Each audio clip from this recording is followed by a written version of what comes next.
We had a 7300 mAh OnePlus phone, then we had 7800 mAh, then 8300 mAh, and now we've got a OnePlus phone with a 9000 mAh battery. Yeah, I'm loving this. This is the OnePlus Turbo 6, the first phone in OnePlus's brand new turbo lineup, and it clearly continues their recent push towards high refresh, performance-focused phones, but at an even lower price point than the Ace series. What makes this even more interesting is that this phone has a very real chance of launching globally as the OnePlus Nord 6. So today, let's unbox the Turbo 6 and take a closer look at what it brings to the table and whether this massive battery-first approach actually makes sense.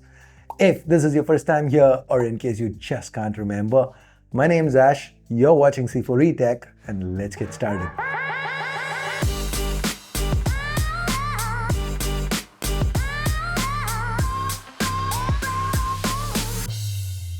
We get the standard OnePlus red box with Turbo 6 branding up front. There's more branding to the sides. I picked up the 12256 variant, which is the base. OnePlus goes up to 16 gigs of LPDDR5X RAM and 512 gigs of UFS 4.1 storage for this.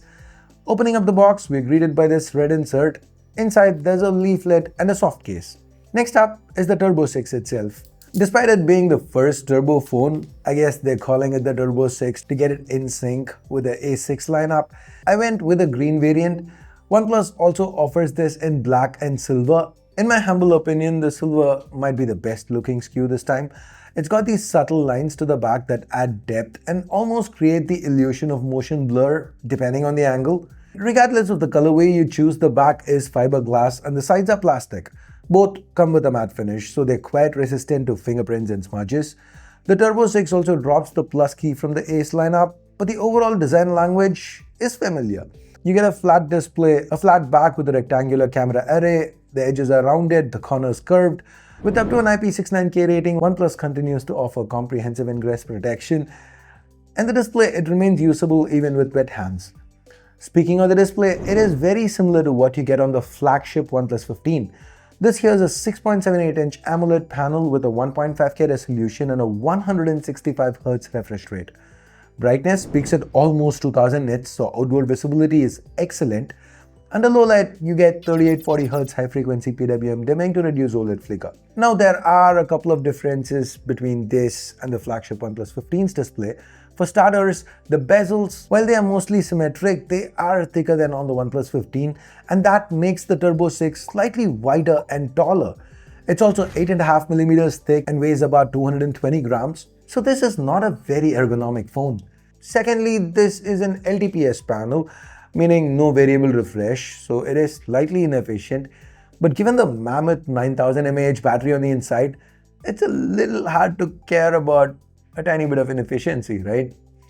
Anyways, let's actually be done with the unboxing part.